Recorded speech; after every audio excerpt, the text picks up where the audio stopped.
Mind over matter, I gotta keep going. Can't slow down, I gotta keep rolling. Optimism over doubt, got no time to be hopeless. A lot of people run their mouth trying to knock off my focus. Maybe cause they know that I'm one of the dopest. Maybe cause they know what I want, I'ma go get. Spoken word shows did that cause I'm a poet. Hopped on some beats and flow sick. COVID, I got willpower, I don't know if you know this. Panic, never panic, no time to be choking. Doors open up, can't hesitate to go in. Can't hold yourself back, that's when doors start closing. Long as you know where you going, ayy.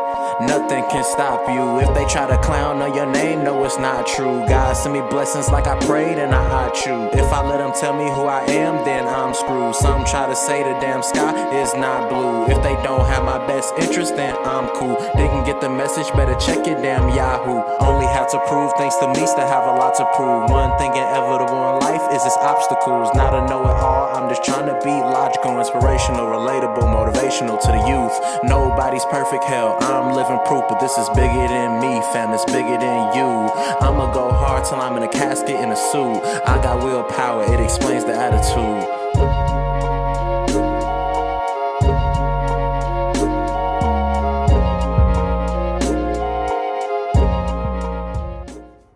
Let's get it. We here, back again. Episode 7. Let's go. Yeah, Yes, episode sir. 7 of the Mental Fitness Hub. It's been a couple weeks, you know. Kansas State lost in the Elite Eight. We put out a episode after that, tribute. That was really fun to talk about, more about, Jerome Tang, Marquise Noel, Keontae Johnson, and the rest of that team, and really what they were able to accomplish. Hell And of now, a season. Hell of a season. And it's going to be exciting. It's already exciting. Before we get into what we're going to talk about, might as well bring up some excitement within K-State just to, get us going. Yeah. This weekend, they have a big-time transfer on campus visiting. One of the best transfers in the country, guard from Oral Roberts. Okay. Scored over 20 points per game. Really big-time prospect called Max Abmas. I think that's how you pronounce his name. Yeah, I think I just saw the tweet. Yep, exactly. If they land him, I'll learn how to pronounce his name even better, but it's Max Abmas, and he is a really good player on campus this weekend. They got a couple other players they're looking at, like a Hofstra guard, Aaron Estrada, that maybe they get on campus at some point. We know that there's been some sourcing, that we've gotten at On3 at K-State Online, so check out K-State Online, check out On3, gotta, give the plug there for the business that I work for and stuff. So always fun to talk about K-State, and we'll continue to do so. Even next week, we plan on possibly previewing the draft and talk about Deuce Vaughn, which, I mean, I've always been a big fan of Deuce Vaughn. My guy, Coach Chris, knows Deuce Vaughn personally, and, fraternity brothers. So that's, a bond unlike any other, and I think we'll have some fun with that. Talk about that. Felix and Udike Uzoma, some other guys that are going to be able to get drafted from K-State. Maybe next week. Hopefully next week we're planning on doing another podcast on that. But this week, we want to talk about the NBA. I mean, a lot of stuff's happening. The NBA is fun to watch right now. NBA playoffs are finally here. And I'm a little embarrassed to say, I'm a big NBA fan, but since the Pistons haven't been good in like a decade at least. I think 2014 was the last year they made it to the playoffs, and they got bounced first round by your guys, by LeBron, whoever he was playing with at that time. Yeah, Cleveland. Yup. And, ever since then, I only really get excited for the NBA around this time when it's NBA playoffs, the stakes are higher, and the games are fun to watch. They already been fun to watch. We're just in the play-in tournament. We just watched some highlights from Bulls Raptors. That was a heck of a game. Yeah, it was. And we want to, talk about the NBA. Talk about what's going on. Yeah. So, man, the play-in tournament is in full swing. With the first night, I think it was the Heat versus the Atlanta Hawks. The Atlanta Hawks ended up beating the Heat at home. By a pretty large deficit. I forgot exactly by how many points, but they advanced on to the playoffs, and they're going to play the number 1 seed in the East. I believe that's Philly, maybe. You had to correct me if I'm wrong. But that was the game that kicked off the play-in tournament. And then after that, you had the Lakers versus Timberwolves. We'll talk about that a little bit more in a second. And then the Lakers got that one in a close one. That game went to overtime, and like I said, we'll talk more in depth about that in a few minutes. And let's see, Pelicans versus. You said just to make sure you said Brooklyn and the Sixers, right? That's who. No, Atlanta. Atlanta's and the Celtics. Atlanta's and the Celtics. Okay, Yep. okay. Atlanta beat the Heat to play the Celtics in the first round. Okay, so and then like I said, Lakers versus Timberwolves. Lakers got that one. And then it was the Pelicans versus Oklahoma City. That came down to the wire, but OKC ended up pulling it off. Shea Gilgeous-Alexander. Yeah, it was a good one. Brandon Ingram. There was some controversy over whether or not Brandon Ingram got fouled on the 3-point shot.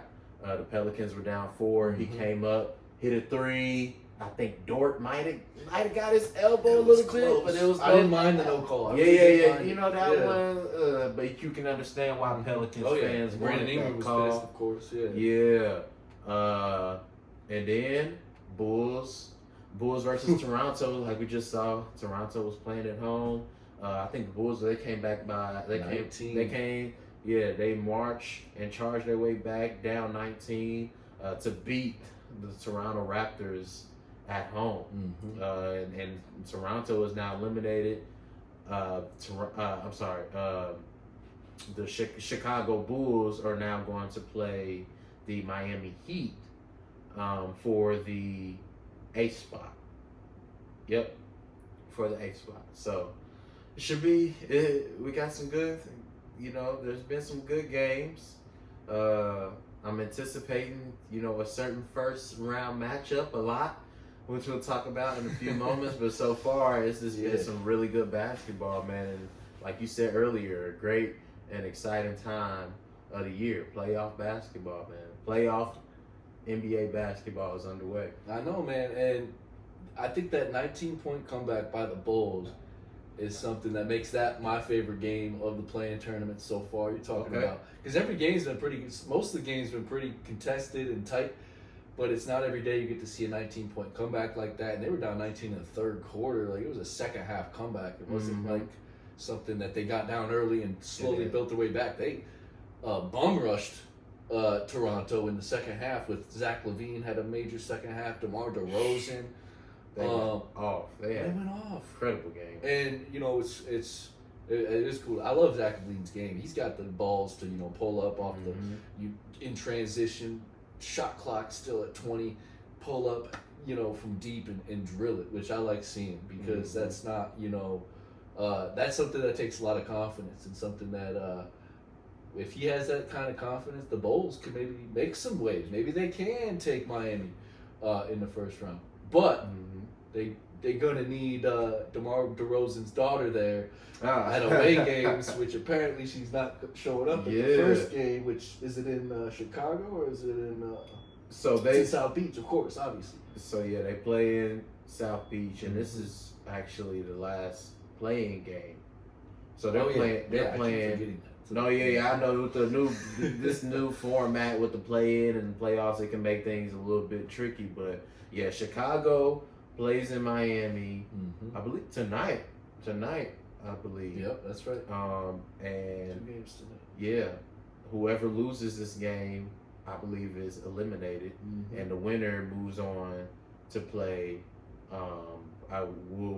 whoever in the first round. But the winner advances to the playoffs. Okay, so it's going to be a pretty good game. I do like Chicago's chances against Miami, like you said. And we're going to be talking about DeMar DeRozan's adorable daughter here in a second, who one could argue is the MVP of that matchup against the Raptors, and that big win against the Raptors. But I like Chicago's chances in Miami to advance to the first round of the playoffs. because of, like we talked about Zach LaVine, Mm-hmm. we talked about DeMar DeRozan, Alex Caruso, who was a very, very good perimeter defender and could hit some timely buckets, as we saw that he did in the game against Toronto. Patrick Beverly, we know, he's feisty on the defensive end, and they're loaded. They got Patrick Williams.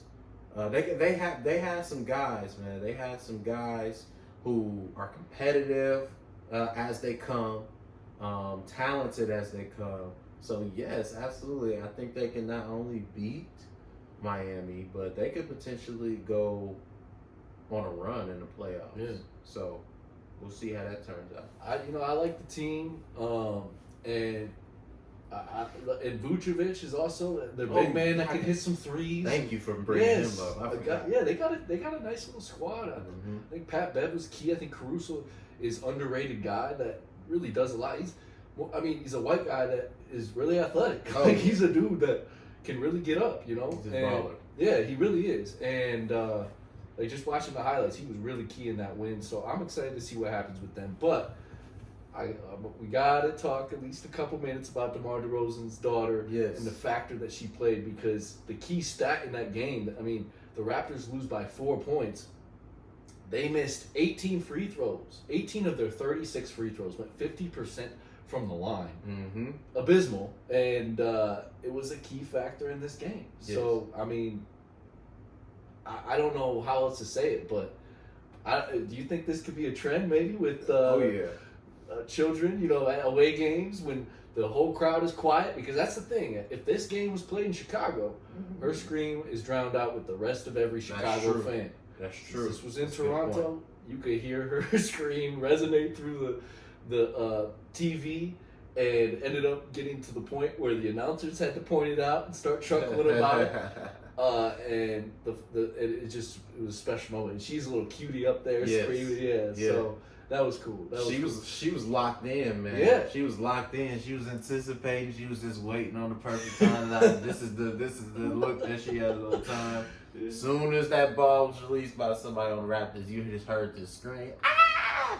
Kind of sounds like an eagle, bro. Like, how could one not be distracted by that? And you just gotta love it, man. From you want to talk mental health? How good does DeMar DeRozan feel? His daughter is there, has his support. Emotional support is just so important, man. So you just know he's just a proud dad. And yeah, she's getting some love. Probably not from Toronto Raptors or fans. Pascal Pascal Siakam, distracting him from making those free throws. But dude, yeah. Do I think it'll be a trend to answer that question?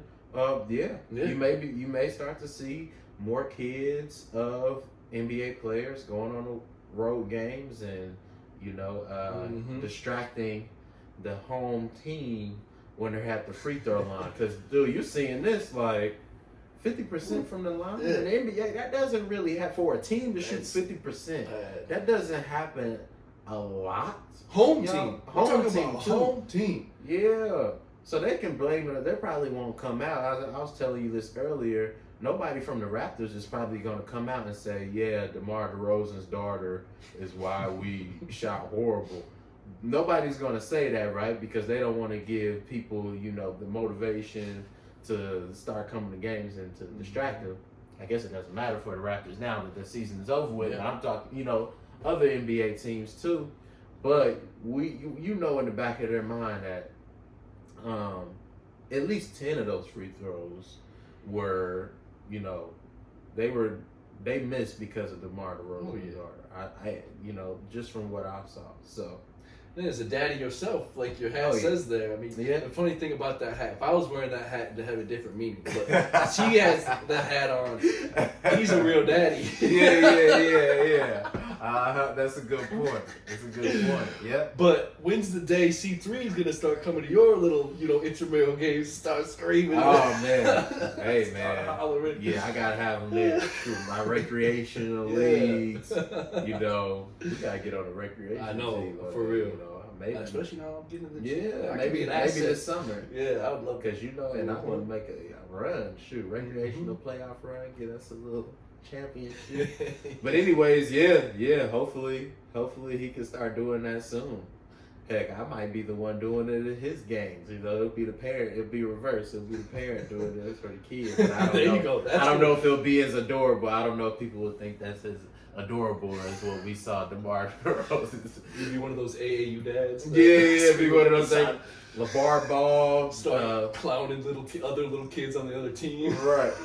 One of them. Yeah, LeVar Ball. LeVar Ball, T. Morant. But yeah, man. Nah. Just that emotional support is so important. So everybody at home, I hope you're, lucky, blessed enough to have somebody in your corner, no matter what you do, that's just going to support you. Maybe it's not in the same fashion as what DeMar DeRozan's daughter did, but it's somebody's just going to be there and encourage you and have your back no matter what. It's so important and so impactful on our mental health. So, if you have those people in your life, definitely cherish them because it goes a long way. Absolutely. So. Yeah, let's move on. Let's talk about some more NBA basketball. We talked about the Bulls and Raptors. Let's move on to the next one on our list. An interesting one, talking about Zion Williamson. Their season's over too. I mean, and we talked a little bit about the Brandon Ingram shot and stuff like that. But man, they lose by only a few points or 1 point or whatever it was without Zion Williamson playing. Right. And there's a lot of stuff surrounding that. He's getting a lot of grief from even big talking heads like Stephen A. Mm-hmm. And he's coming out and saying he's not going to play until, quote, when I feel like Zion. So it's interesting. A lot of stuff going on with that. Mm-hmm. He's got a management that Yes. is tight knit within his decision making. Yes. It was also part of his family. I think you mentioned me yesterday. Mm-hmm. You educated me that his stepdad is very very a part of what goes on in Zion Williamson's day-to-day life and his business and what he does. And apparently his team decided it wasn't going to be right to play this game, even though the Pelicans cleared him to play. What do you think about all that? It's from Zion. It's different ways that you can look at it. I think that he genuinely didn't feel like he can go like he did. He genuinely didn't feel like himself, and the people in his camp, like his stepdad, who was really, from what I understand, making a lot of big decisions for him. I feel like they just thought it would have just been too much of a risk on him personally. It's a play-in game, not quite. Maybe we would have seen a return from him if they were to beat Oklahoma City, and then eventually go on to get a playoff spot. Maybe at some point in the playoffs we would have seen a Zion come back. Maybe he would not have felt as rushed. Yeah. But I think he genuinely felt rushed and felt like he could have been putting his health and his body in danger by not returning, even though he was cleared. And you Pelicans fans, you're probably frustrated because you had it. Obviously, if Zion would have played that game, they would have beat Oklahoma City, and instead Oklahoma City would have been eliminated, and the Pelicans would have been looking to play their next play-in game. But from Zion's perspective, this isn't his first run-in with injuries. He's been in the NBA for 4 seasons, and he's only played like a little over 100 games. I don't know the exact number, but it's a little over 100. For those of you at home who don't know, there's 82 games in one NBA season. Okay, so that's pretty telling. This is a guy who has an injury history, largely due to his size. He's a big guy, pushing 300 pounds, but very athletic. Very fun to watch, but since his athleticism and where he is and his size, that puts him at extreme risk of injury. Yep. So I feel like strain on the knees. Yep. yes, I Mhm. feel like he's very conscious of that, and Yep. you know, injuries. You know, from a mental standpoint, you know, dealing with injury, it can take a it can take a toll on you. You know, you can fall into depression. You can second guess yourself if you're ready to bounce back. You know, in the back of your mind, it can be, oh, if I get out there, will I injure myself again? You know, and I'm sure at some point, any athlete who's dealt with an injury, you know, you've been through one of those things. So, and I'm pretty sure Zion is going through one of those things. You know, I think he's a very, very confident guy. But you know, the people in his camp and himself just want to make sure that he's good to go and don't put himself in a position to get hurt again, and then he's missing almost another season.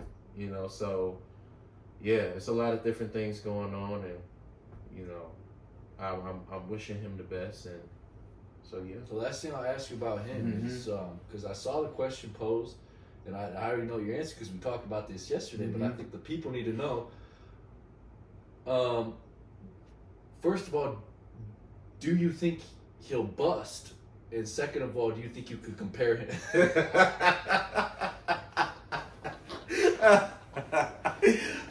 We laughing. Hey! You know what I told you yesterday. Yeah, I do. Yes, yeah. Well, that's hilarious. Yeah, man. So the definition of a bust in the NBA it's a little different than what the kids might be thinking at home. It's when a player, you know, gets into the NBA, highly touted, you know, drafted number 1 or top 10 or whatever, and then fizzles out, you know, whether it's injury or just not good enough. A couple that come to mind, Kwame Brown, he wasn't good enough, you know, back in 2000 or whatever when he got drafted. Didn't work out in the NBA. There's Darko Milicic, another one that just, I mean, he stayed around the league, but he was drafted so high and just, I don't know if he ever had a 10 points per game kind of season. That's the kind of guy he was, just an average basketball What about player. that kid that was drafted by the Cavaliers? I think shortly after LeBron. I forgot his name. RJ Barrett? No, not that's RJ. Not RJ. Freaking- Antonio Bennett. Yeah. Antonio Bennett. Anthony Bennett. Anthony Bennett. Anthony Yep, Bennett. There the we one. go. We worked it out. The teamwork right there. That's a bust right there. 'Cause he's not I in the don't think league. he's been around for a while. So I hope you're doing well, man. But yeah, by the NBA definition of a bust, you know, he will fall into that category. And then maybe the most unfortunate one, at least in my opinion, and the one that I really want to ask because I saw it brought up, Greg Oden. That's a guy who had a chance to be a major NBA player, and it was cut short. He only had really 2 seasons and never really panned out at all because of injury. So because of injury, there you go. That's what it is. He had a lot of talent, a lot of promise, and injury ruined it. Yes. So do you think let me ask this first one this way. If Zion were to end his career from injury, would you compare it to Greg Oden? Or has he already surpassed that career? And then also, what do you think? Do you think Zion will persevere and figure his injuries out and have a fruitful career? What do you think on all that? Couple questions. If he was to end his career due to injury, you talking about this season? I'm talking about next year. Because next year, I'm going to say, is really my last season. I want to really give him the benefit of the doubt and say, okay, here's a chance to play at least 70 games, Right. and show that you're healthy enough to do it. You know. Yeah. But can he? Look, if somehow, you know,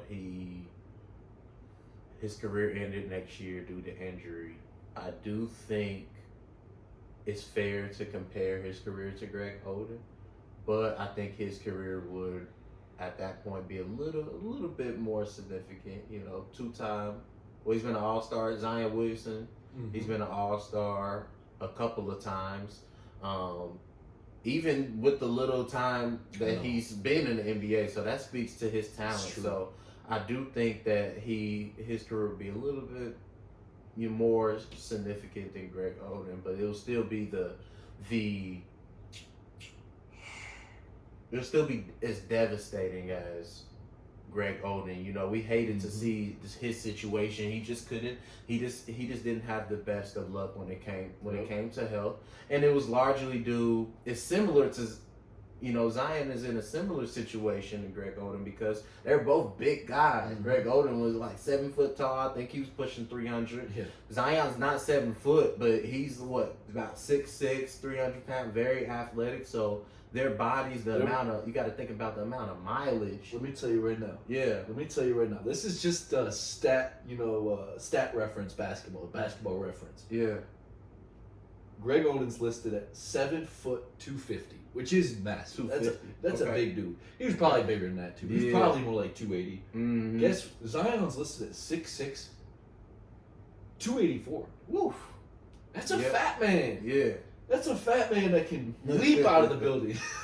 Hey man, that's a big guy because he is incredible. Mm-hmm. And I mean, that's why at the end of the day, the reason why if Zion's career ended tomorrow, he's already surpassed Greg Oden. Oh yeah. I mean, it's pretty simple statistically. Yeah. Just look at the numbers Zion puts up when he plays. Yeah. I know it's minimal, but we're talking about the 3 seasons that he has played, over 20 points per game in all 3 of those seasons. Yeah, man. Obviously, it's a small sample size, so maybe those numbers come down if he actually plays a full 82 games. Mm-hmm. But man, he is an exciting talent. And I remember coming out of Duke, people were like, I don't know about this guy. Like some people, I remember questioning whether he'll actually be able to. I'm like, no, his ceiling is similar to LeBron's in my sense, because we're talking about massive guy, athletic, like anything you want in a basketball player. Right. And the only thing that now that's really been way different about their careers is injuries. I mean, LeBron has been the most, well taken care of body in probably sports. I mean, him and Tom Brady are up top of how they take care of their bodies. That's fair.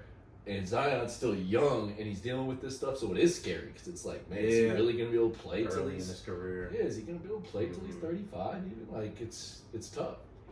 I think it's injuries, just largely due to his size. Man, you said 284 pounds. That's insane. So definitely, needs to cut that weight a little bit, and I think that'll help him be a little bit more durable.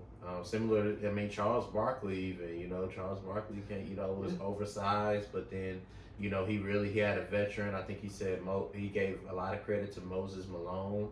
When they were on the same team, Moses Malone said, came to Charles Barkley and said, look, listen, you're fat and you're late.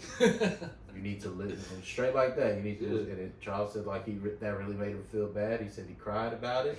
But he said that also motivated him because Moses Malone wasn't trying to be mean. He was just like trying to be that veteran, that mentor, and saying, listen, if you want to stay in this league for a long time, you need to cut some weight. And we'll start off. Let's lose 10 pounds. And I guess he trained with them a little bit. So I think maybe Zion could benefit from somebody like that. Yeah. Listen, I just left New Orleans not too long ago. There's some good food down there. Seafood boils down there, man. There's some good food down there. So maybe like dieting. There's no doubt about it. I think Zion is a gym rat. I think he stays in the gym. But when you leave the gym and you're a young guy, you can eat. You feel like you can eat whatever and you'll be fine. But at his size, he doesn't necessarily have that luxury. So he has to watch what he eats. But to answer your question, do I think that he's going to be a bust? Do I anticipate him being a bust? Respectfully, I'm gonna say hell no. No, not. I think our listeners expected that from you too. No, yeah. No, this young man, he's gonna be fine. Yep. He may still deal with injuries here and there, but I'm expecting him to have a breakout year next year. He started off the year very well, but then again he ran into the injury bug. But I think he's gonna, he has a whole off season. I think that's another reason why he didn't want to rush back, because he's like, listen, if we lose, I got a whole off season to train and get my body right and come back a better Zion. Yeah. So I think his answer when he gave the answer to I want to come back when I'm Zion, I think he had that in mind too. You know, prepping himself in an off season or giving himself a little bit of time if the Pelicans happen to beat the Thunder to advance in the playoffs, he'll have a little bit more time to prepare and come back and make an impact. He just doesn't want to come back for just comeback's sake. He wants to come back and really leave his fingerprints on the game. So I do not anticipate him being a bust. Maybe he'll still deal with injuries here and there, but I think he will come back in better shape, maybe down a few more pounds. My only question is, the only concern I have about him is, how much longer is he going to be in New Orleans? Is New Orleans the place for him? How much do you think he sticks there? Like, what? Because there's trades that go on in the offseason. So he could be one of those off-season trades. I mean, yes. Did you see that happening possibly? Because I imagine, too, sitting out that Pelicans game gots to make guys like Brandon Ingram and some of those dudes like, feel a little, cringe a little bit. Like, I would have played even if my stepdad told me not to. Oh, yeah. Like, kinda, it's that, that's that locker room talk. Yes, exactly. So I do think there's definite questions to where he ends up, and it might be good for him to get a change of scenery and get out of those great seafood boils. Hey man, it's a great city. Shout out to New Orleans. The food is rocking down there, but maybe it's a toxic environment for Zion. But no, I'm good. And maybe spending too much time with Lil Wayne. maybe. And look, we're smoking on it. Yeah, we don't know. Obviously, we're from the outside looking in, but maybe it is. I'm not sure what his contract situation is, but maybe he is unhappy. Maybe behind the scenes he is, trying to figure out how to get his way out of New Orleans, and maybe New Orleans, this offseason. There's a pretty popular prospect out there that everybody's looking to get on their team. Maybe they end up making a trade happen that includes Zion for Victor. I don't know how to say his last name. Oladipo? No. Victor, the one, Wembley. I think they call him. Well, they call him. I think his nickname's like Wemby or something. Or Wembley. Oh yeah, I don't know how to say. Hey man, forgive us. I don't know. We're gonna figure out because his name is gonna be first pick in the draft. Yeah, as much as his name is out there now, it's gonna be out there even more as the NFL draft approaches. But maybe the Pelicans try to figure out. Okay, we'll trade off Zion if it gives us a better chance to get Victor. But I don't. Like I said, we'll just have to wait and see. But I do not see Zion into his career in New Orleans. I can see him leaving within the next few years. I do think he has love for the city. I'm not saying that he doesn't like the city of New Orleans. I'm saying like maybe him and his camp feel like that's not the best place for him to be. Maybe they don't have the right medical team. Maybe it's just like that environment or just all that good food and it's just hard to resist. Just isn't the best place for him to be. So I can see his time there. I think his time there is coming to an end. I like that. That's a good point. It might go up and try to trade. I think there's two players worth taking, 1 and 2. It's gonna be Wembley or whatever. Victor is gonna go 1, and Brandon Miller's going 2. Oh yeah. I mean, we're talking about 2 studs at the top of the draft. I'm excited to see what they're gonna do in the league, and I like the Pistons. They got that number 2 draft pick. I don't care which one they get. I'll be happy either or. But obviously, you kind of want Wembley because he's So the draft picks are already out. Who has the first pick? Because did I miss the lottery? Did it already happen? Maybe I was looking at a mock draft and they were just guessing. That's the thing because the lottery hasn't happened. So still up in there. We're still quite a while away from the NBA draft, but I guess Pistons probably have second best odds. It's probably what it is to get the first pick. So maybe the Pistons do get that number 1 pick. That'd be interesting, but that'd be crazy. Anyway, back to the Pelicans. They lose to lose. Their season's over thanks to Zion not playing, but also Shai Gilgeous-Alexander had a major game. Yeah, Josh Giddey, both those two. That's a young backcourt that's gonna be exciting to watch. And no doubt. OKC is one of the better organizations in the league. We were talking about it during the game. They have set up for draft picks, high draft picks for the future. Yeah. You know, with teams and trades they've made in the past because they've had major pieces they traded away. Russell Westbrook, Kevin Durant, James Harden, like long ago that have paid dividends already and are going to continue to pay dividends in the future. So that's, I mean, you know, we don't got to touch on OKC too much, but talk about the local team too. I know there's probably maybe some listeners that are fans of OKC. I think exciting what they can do. Shai Gilgeous is elite. Yeah. Josh Giddey is a solid. He's a young dude that knows how to score the basketball, and I'm excited to see. I'm excited to see what they do. I believe did they advance or not? No, they play the Timberwolves tonight. They play the Timberwolves tonight to get for the 8th spot. You know, winner advances, loser is eliminated. So. Well, it'll be interesting to see. I mean, I like their chances against Minnesota, and this will actually be a good transition too into our next topic. I like that. I like their chances against Minnesota, especially potentially. Minnesota could be potentially without Rudy Gobert again, and they're already Jaden McDaniels is out, who was one of their great perimeter defenders, and I heard Karl Anthony Towns is questionable with a calf strain or something like that. I anticipate him playing, but you know, with those guys hurt, and Oklahoma City at full strength, like you mentioned, Shai Gilgeous, Alexander Baldwin, the Giddey guy. I love Luke Dort. He's just a dog. He and shows big up body. in the playoffs. Oh yeah, in the bubble he had 30. Oh yeah, and then he shows up again. And He's because he's a guy that doesn't shoot the three all that often, but when the playoffs come around, he's shooting threes and he's drilling them. So. Yeah. So they're looking at. I mean, whoever wins, I think whoever wins tonight's matchup, OKC versus Timberwolves. I believe they're going to play the Nuggets in the first round. You know, entertainment wise, I'll probably want to see the Timberwolves in there, especially if Cat is healthy. Get some Cat Joker. In the versus that'd be fun. Joker in the first round. Brandon Murray healthy? No, that's a guy. Yeah. With are you talking about Jamal? Jamal Murray. Jamal Murray. Yeah.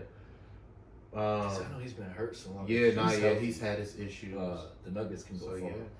But so I don't know. I think Minnesota may get Oklahoma City.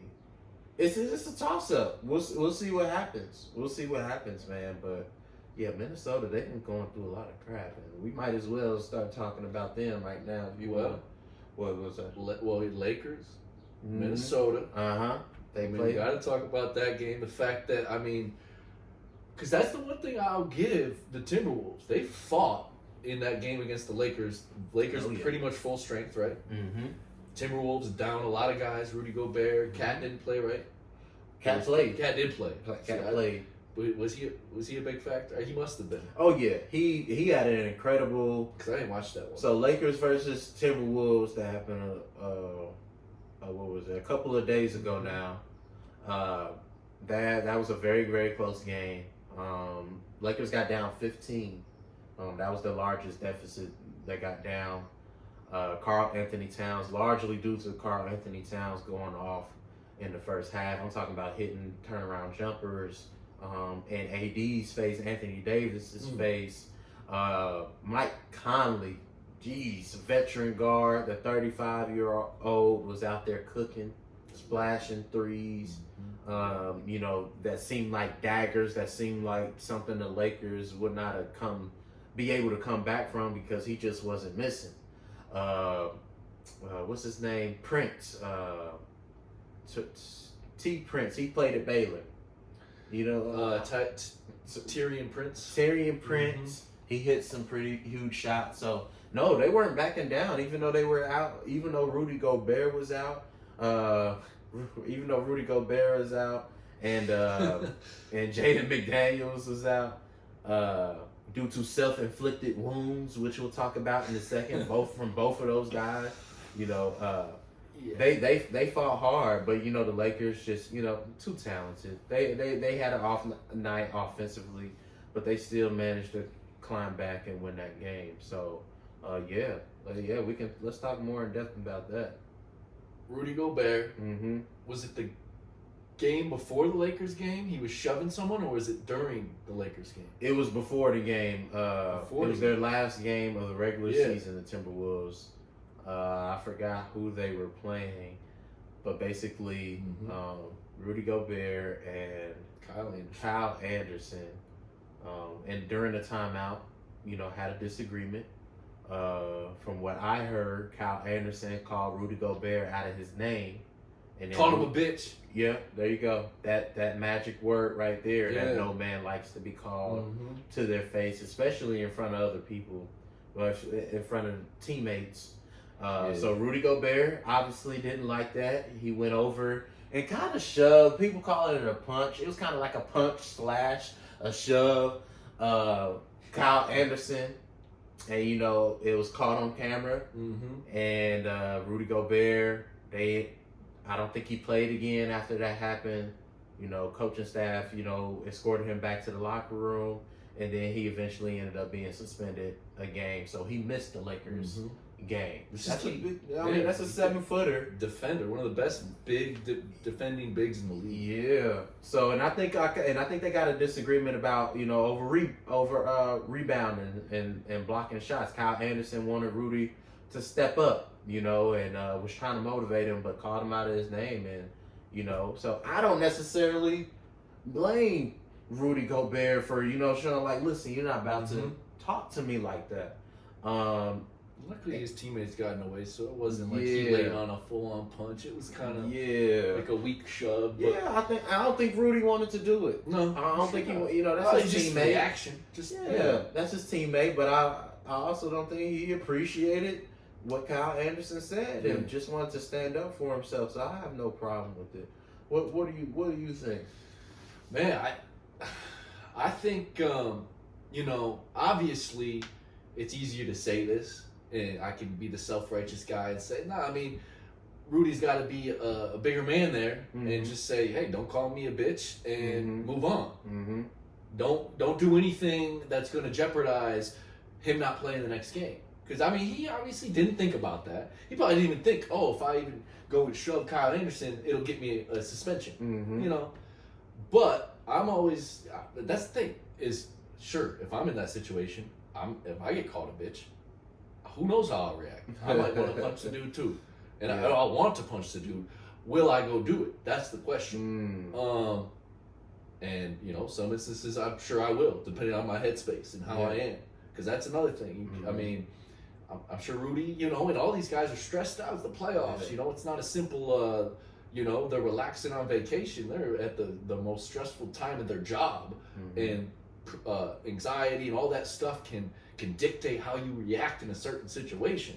Correct. And so that is why I cut some slack to Rudy, no doubt, because he's obviously in a high stress situation. Cut some slack to Kyle Anderson for calling him a bitch, because high stress situation. That's probably something that Kyle Anderson does, calling people out of their name like that. Right.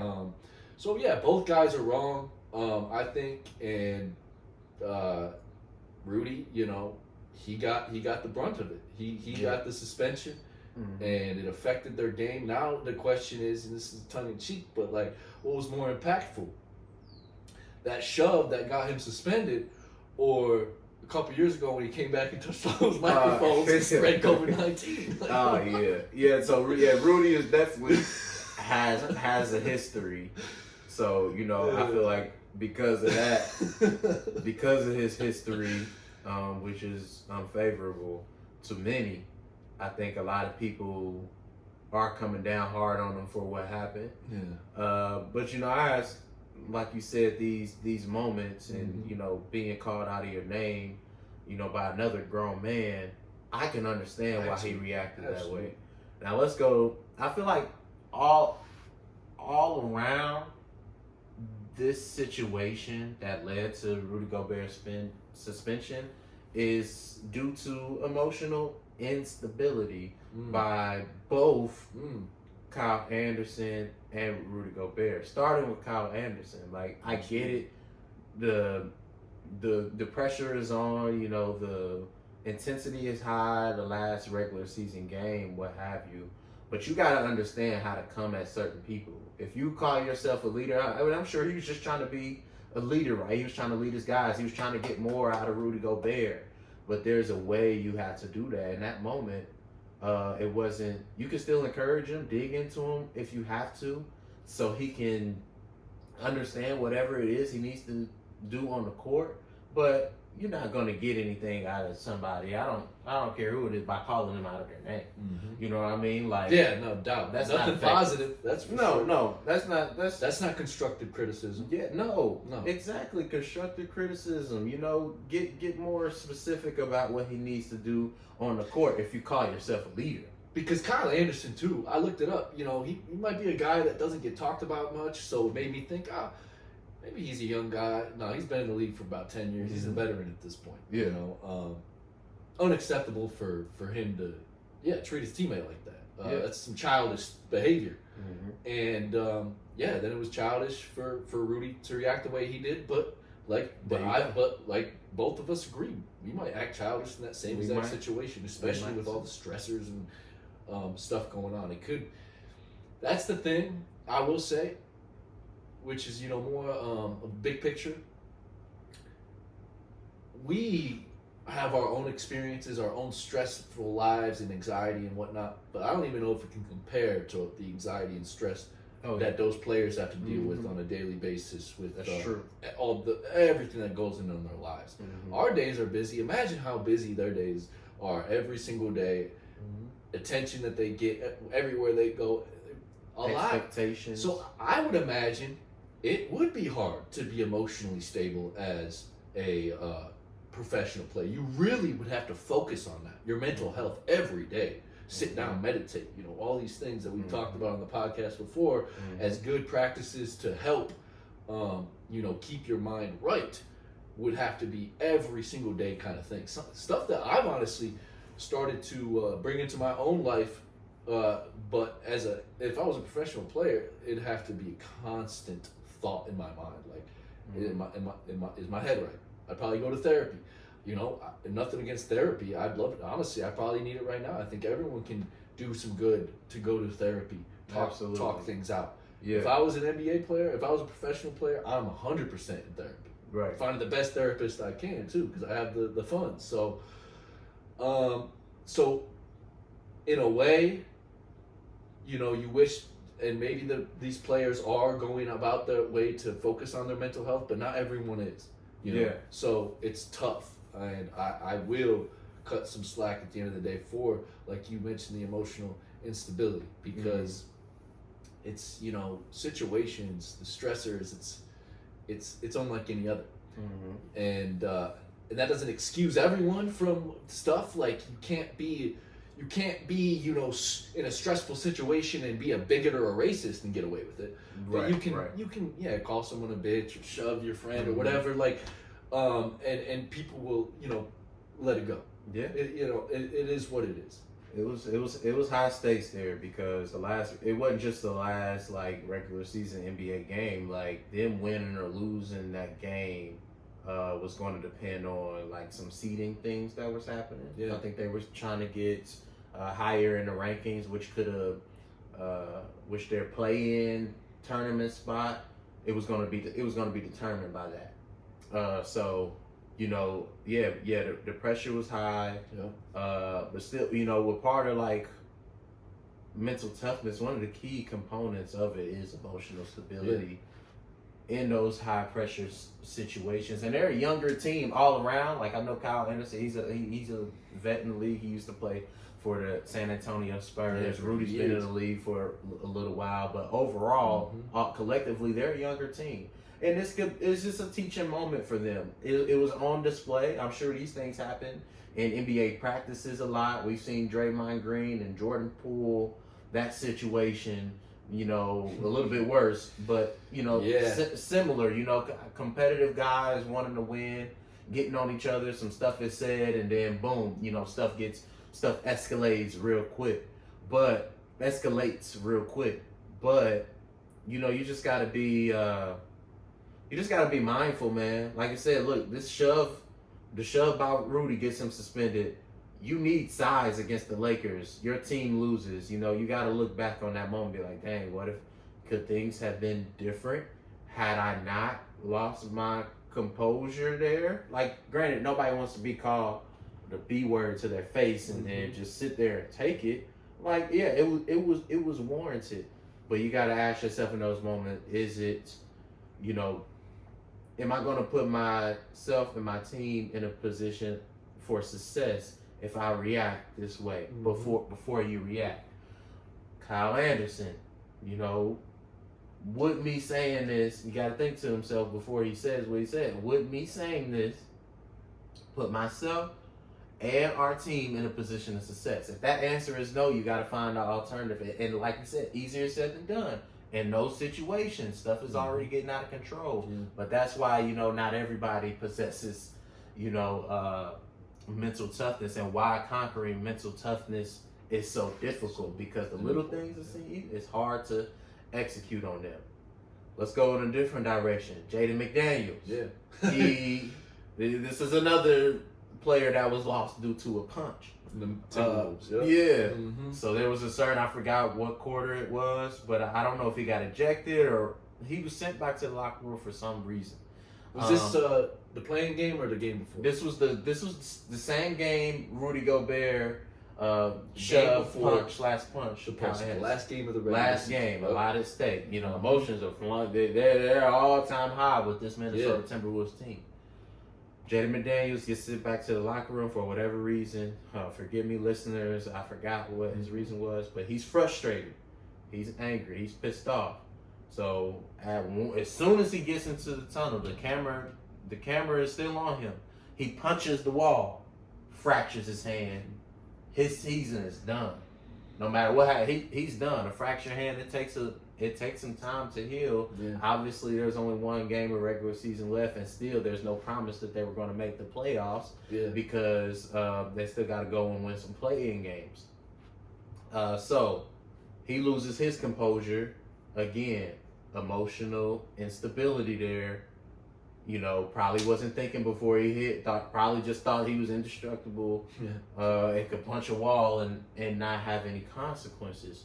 He's one of their best perimeter defenders, probably their best perimeter defender. And they lose him along with Rudy Gobert due to a punch. One punches a person. The other one punches a person, gets suspended. The other one punches a wall, fractures his hand. They're both out in a key game, in a key playing game against the Lakers. Yeah, man. And I blame that on, I just blame it on emotional instability, maybe a little bit of immaturity from a basketball team perspective.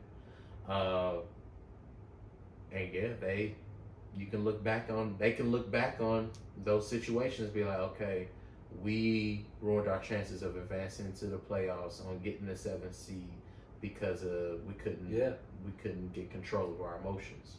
Really interesting, stuff, because if you were to ask me, tell me, before the playoffs start, there's gonna be one Timberwolf that will either be suspended, or just miss the game for some reason.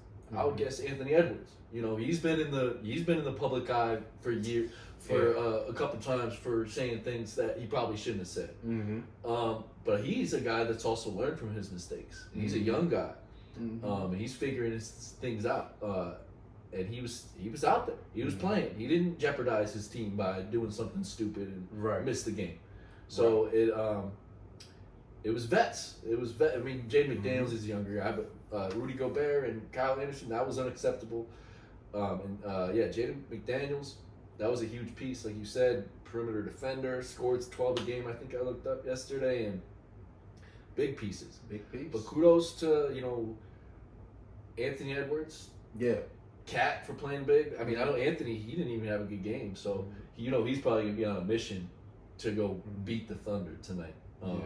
He had a lot to do with their last regular season game, because they still, even though those two situations happened in the game, Rudy Gobert shoved and Jaden McDaniels fracturing his hand, the Timberwolves stormed back and they won that game, which is why they ended up playing the Lakers. But yeah, Anthony Edwards, he did struggle. To your point, he struggled against the Lakers, struggled a lot, and that's also something that the Timberwolves can look back at. You have to bounce back with some mental toughness. Oh yeah, but good stuff to see. I think it's time to get to what might be the last thing we talk about today, is previewing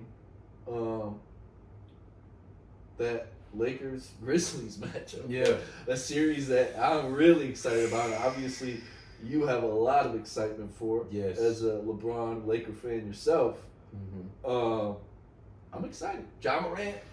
Yeah. Okay, so like I said, I haven't been paying enough attention to NBA until now.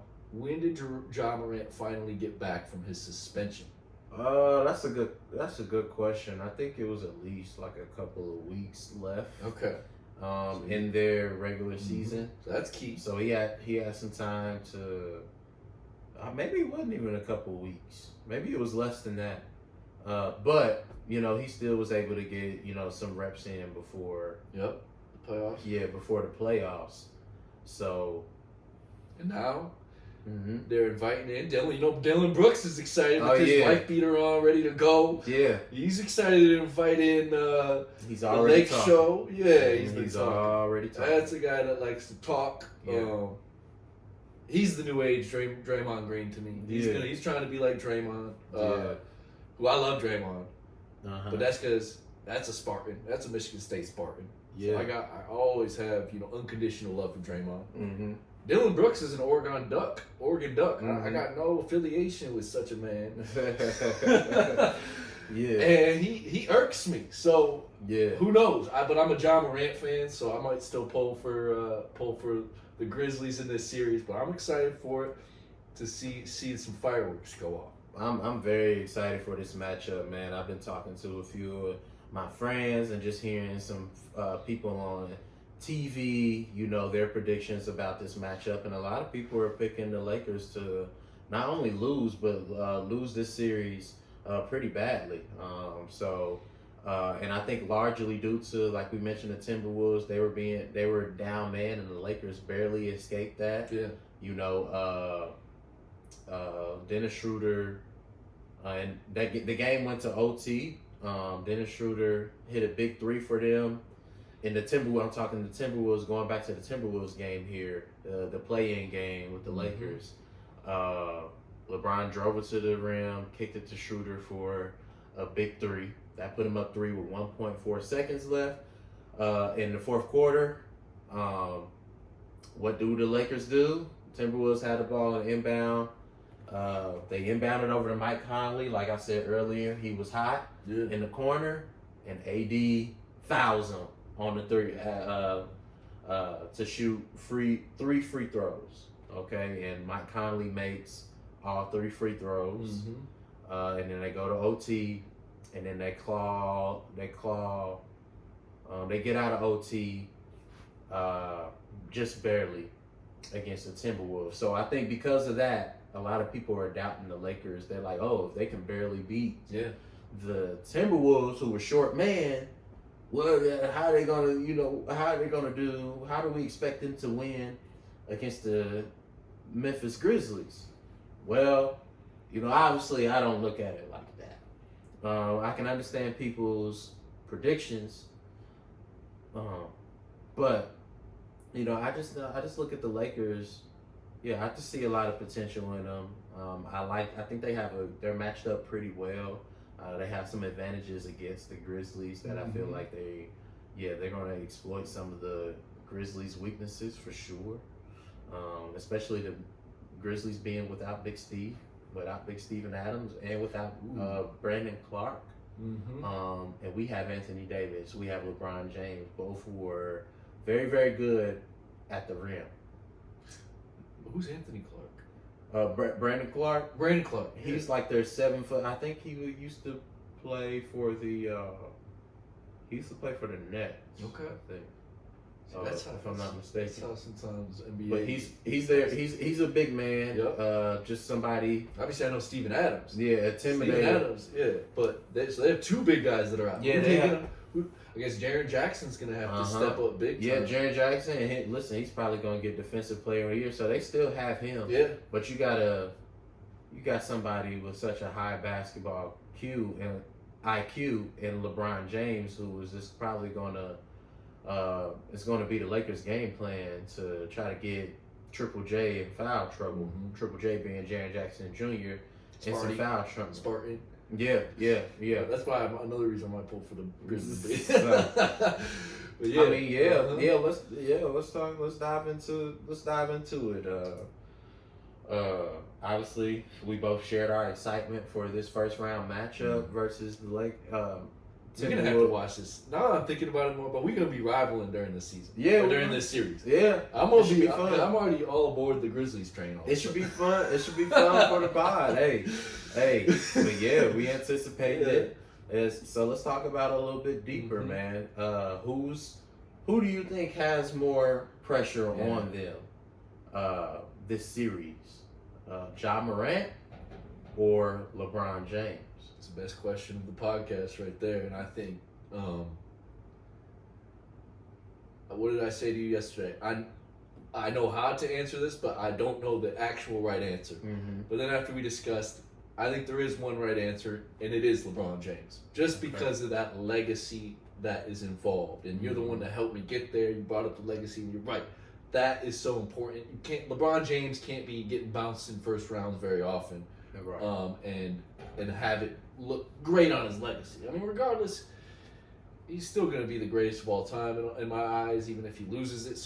But it's like we've talked about in this podcast before. There's plenty of people that aren't ready to call LeBron James the GOAT. A lot of people. And I do believe there's a portion of those people that never will. He could win 10 championships and they'll still say MJ didn't lose one. But, the rational ones will come around eventually if LeBron James can do even more to add to his legacy, like win more championships or just get really, deep into the playoffs like we know he's so capable of doing. Right. And this series, he's got to do it. This is a young Grizzlies team. Yes. That, like we just mentioned, the injuries too, Adams and big guys down low. We saw how the Timberwolves, lost without Rudy Gobert. Right. So I do think that's going to be a key factor. Mm-hmm. But the pressure is on LeBron James. But Ja Morant, he's got a ton of pressure on him too. Mm-hmm. Only because of his distractions earlier in the season. Yes. Only because of that. Because without that, he doesn't have really any pressure. Mm-hmm. He is coming into this game. Everyone's thinking, like you said, people think Lakers are going to get blown out. Mm-hmm. But I don't know. I feel like a lot of logical people also believe this is LeBron James we're talking about, and it's not going to be like a walk in the park for the Grizzlies.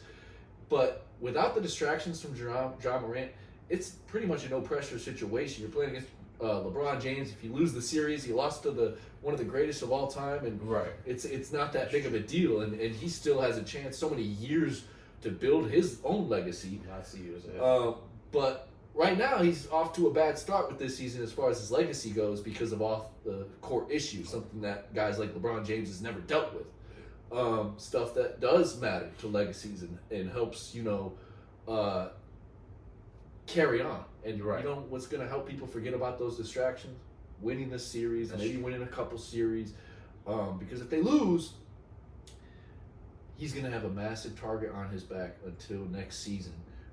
People looking at him saying, this is your fault. You're the reason. You're distracting. Our, fans of Memphis, NBA fans in general are going to say it. And that's a lot of pressure too. Yeah. A lot of pressure. And it's on a young guy. So another interesting question might even be, who feels the pressure more? Probably Ja Morant. But who has the more pressure? Probably LeBron James. That, you know what? And that's a good point. And another reason why Ja Morant may feel more pressure, and another reason why there may be some more pressure on him in addition to his, off the court situations, is because he had an interview at the beginning of the year. I forgot who he was sitting down with. It may have been Malika Andrews on ESPN. But she asked him a question. I forgot what she asked him, but basically, I think she asked him something along the lines of where, like, does he think that the Memphis Grizzlies' biggest competition is in the West? And then he responded by saying, "We're good in the West. Like, we're fine." He said, "I'm fine in the West." I think was his exact words. So I think a lot of people haven't forgotten, especially the Los Angeles Lakers. They haven't forgotten those comments right there. So I think he put a little bit more pressure on himself, and then obviously with what he dealt with off the court and him trying to rebrand himself, there's pressure on him as well, because if they happen to lose, they're gonna be like, people are gonna find a way. Even though I feel like it would be unfair to blame that on this off the court distractions, you know what? People are gonna find a way to. Twitter's gonna be blowing up. Yeah. And it's just yeah. Unfortunately, in the era that we live in, that could put more pressure on people from what other people were saying about you. Especially at his age. Yes. We're all on phones, all on Twitter. Yes. I mean, when LeBron James was his age, he had a flip phone probably. He had cameras he was at NBA dunk contest with big old bulky cameras. Exactly. During those days, which it is a lot easier to get into trouble off the court, issues, because just everything is so much more easily accessible. Like, things get found out more. Regardless, John Morant did do some things he shouldn't have this offseason. Right. Multiple. But he has a chance to help people get over that by winning some basketball games. And beating the Lakers would be a huge step in that direction. It'll be huge. So that's why the question is so intriguing, right? Because you would think John Morant or LeBron James, how is that even a comparison? Like we just explained. Yeah. There is definitely some pressure on Ja because of his comments about them being good in the West, and because of his off the court situation. But I'm going to go with you here. There's more pressure on LeBron James, because there's always been more pressure on LeBron James than any other player in the league, and that's just because, like, in a sense, he's always competing against other people's legacies, specifically Kobe Bryant and Michael Jordan's legacies. They were champions. They've been known to have this killer mentality, and a lot of people question LeBron's mentality. They don't think that he has a killer instinct. They don't think that he is a winner like some, because we've seen him, which is crazy. He's talking about a guy who at one point in his career went to 8 straight finals. Overall, has been to 10 finals. He's won 4. Right? He's got 4 championships. He has 4 championships with 3 different organizations, and they still question on whether or not he's a winner. So that's what he's, and I think he feels that. Best scorer, just became the best scorer in all of the NBA of all time, past Kareem Abdul-Jabbar, which is insane, because insane feat. And we're talking about, you mentioned it, he's competing against other legacies and 2 guys that you would think would be at the top of the list of best scorers of all time, but nope, it's LeBron James, who also does so many other things on the floor that Kobe and Michael could do, but not to that level, because LeBron, physicality, right, and just that specimen, 6'8", always, like we talked about, took such good care of his body, unlike Michael and Kobe. No one ever talks about that. How about that? Because LeBron could be the type where, listen, Kobe and Michael put all their effort and work in the gym, making sure they hit as much clutch shots as they could. Right. But they weren't in the weight room like LeBron gets in the weight room. They weren't getting as strong. Spending the money that LeBron spent on his to make sure, body, to make sure his body is good. Because then again, because had Kobe Bryant done that, he had his career start to trail off with injuries near the end of it. Because he probably wasn't paying enough attention to that strength training, to that conditioning that is so important to longevity. Yeah. That's what LeBron James has always done, and that's why he's, to me, the greatest of all time, because he focused on that. And that got him to heights that others can never reach. Right. Even Michael Jordan and Kobe Bryant. And it's no not on Kobe or Michael necessarily, but it just speaks to more to the greatness of LeBron and his awareness Exactly. of how he Discipline. needs to how he needs to train his body. And listen, Kobe and Mike, they They have have discipline such too good because discipline. from a Amazing. training Yes. perspective, gym rat. You talk about Exactly. gym rats, like they were it. But I think LeBron is just one step ahead because listen, we're not talking about this like we're not talking about a young kid. LeBron is 38 years old and still playing some very, very good basketball. And this is why, when we're comparing him to Michael Jordan and Kobe, because towards the end of their career, we started to see the injuries, or we started to see them not be as good anymore, or play, basketball, dare I say, unmeaningful basketball Mhm. at that age, at late in their career. But LeBron is still playing meaningful basketball.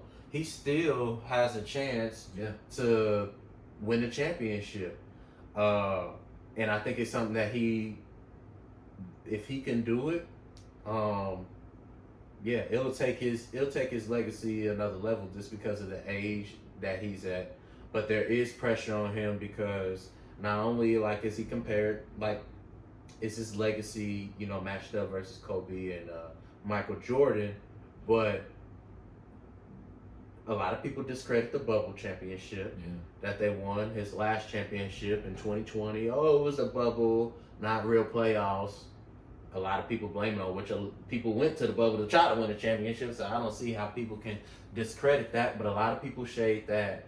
And then since the bubble championship, the Lakers been a play-in team.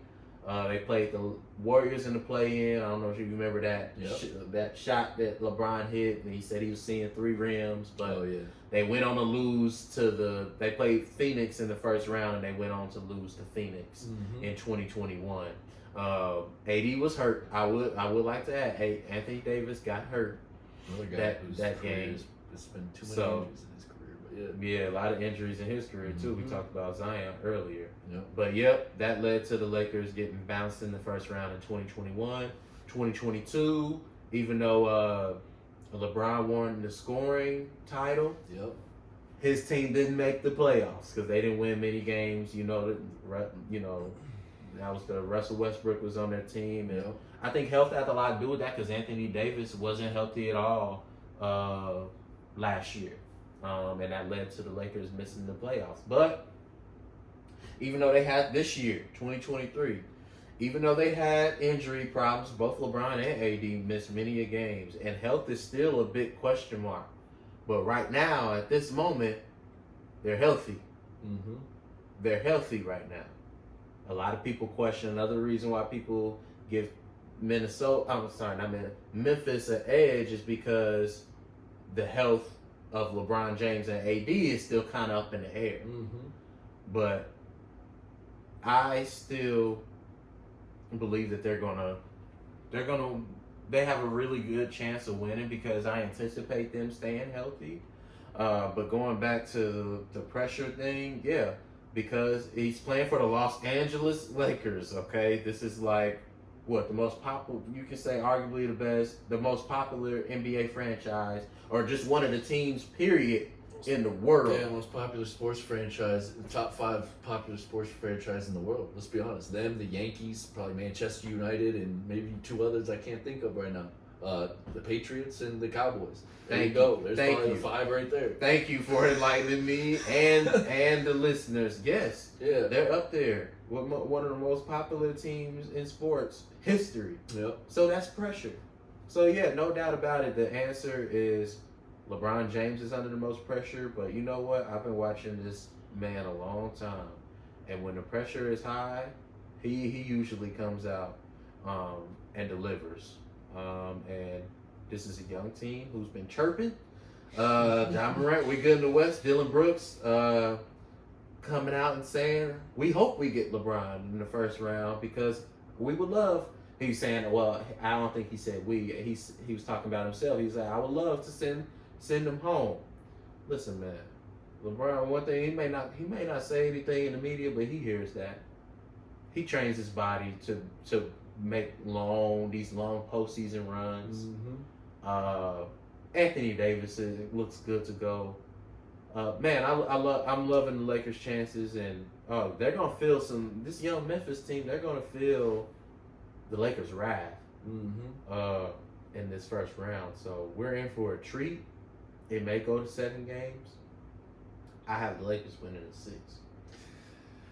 You know, at first I thought about that, but I like some of the arguments that other people are making with the Timberwolves can make a push, Yeah. you know, even with some injuries and make that game competitive.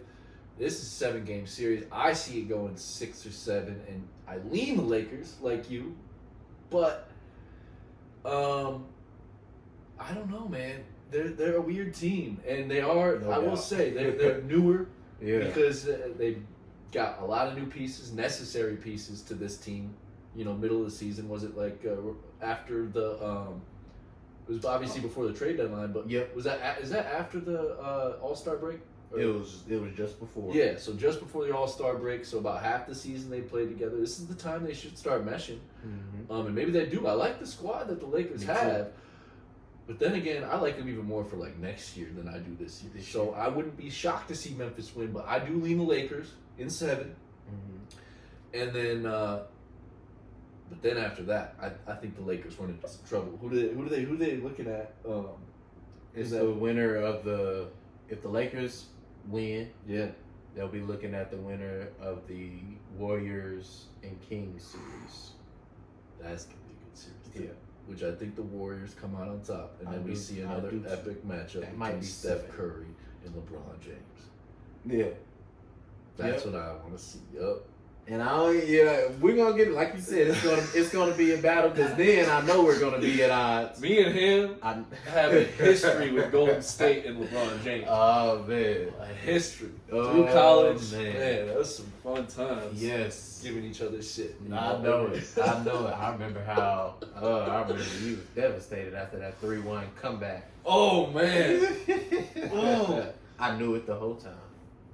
No, I I knew you it did. the whole time. I know you did. Because you'll always be on the right side of the winning side with whoever LeBron is playing for, because you all But I will say that stung. But luckily, my guy, that's been a fun series, and LeBron needed that win, because without that championship, I am still saying, Michael is the greatest of all time. It's interesting to think about.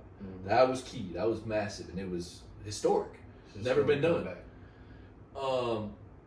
But man, what helps was the fact Golden State beat them once or twice before that. Yeah. They beat them twice, They but I beat can't them- remember if it was after.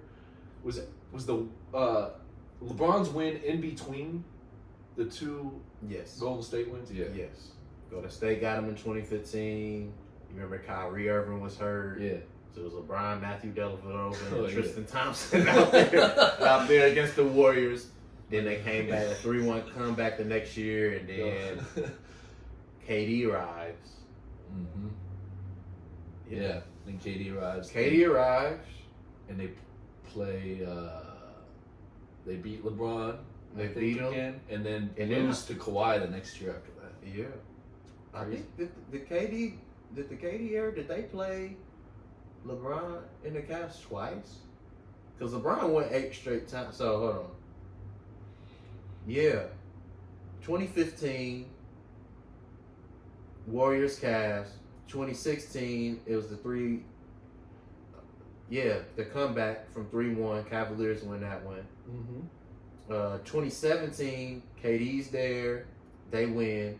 And then the same thing, in 2018, KD was still there, and LeBron and the Cavaliers lose that one too. Mhm. They get swept, I believe, Yeah.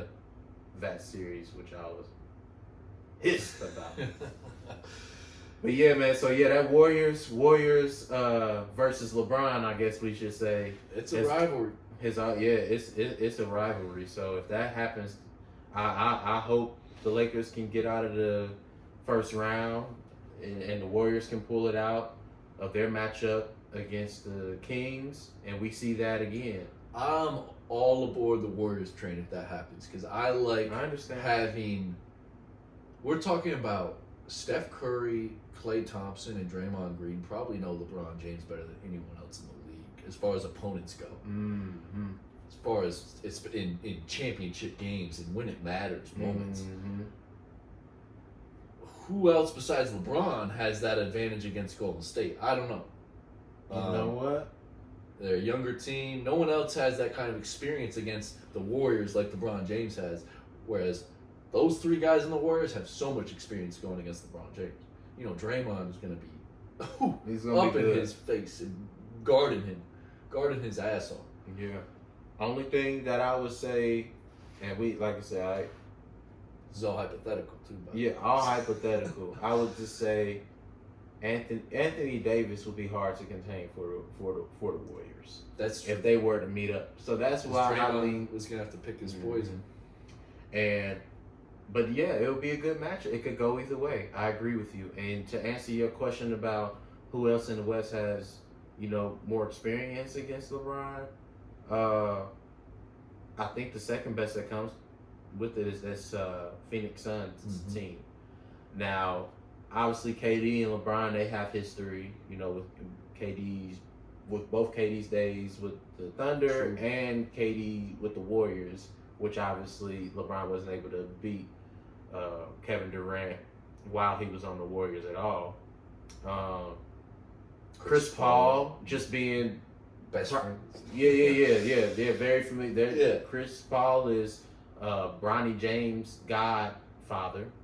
Bronny and Bryce James' godfather, Yep. LeBron's kid, the godfather of LeBron's kids. So very familiar with LeBron.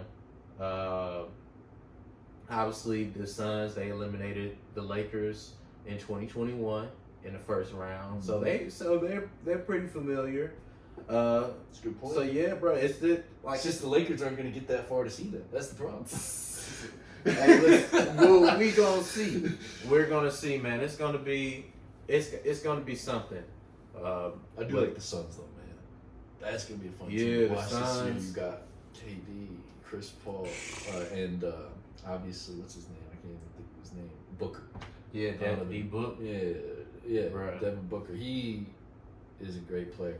I'll be interested to see how far the Suns go because I'm still skeptical though because it's KD came in so late and but I also didn't watch the end of the season. How did they look near the end of the season? Were they firing on all cylinders like they should be with KD in the lineup or They didn't lose. They haven't lost a game when KD was in the lineup. oh they Yeah. might run the table. You Yeah. might see your boy Nah, Chris Paul finally get an NBA. And you know what? I would championship. love to see that. Chris Paul, I believe he's the greatest point guard ever. That's arguable. You got Magic Johnson, you have your John Stocktons and Isaiah Thomas.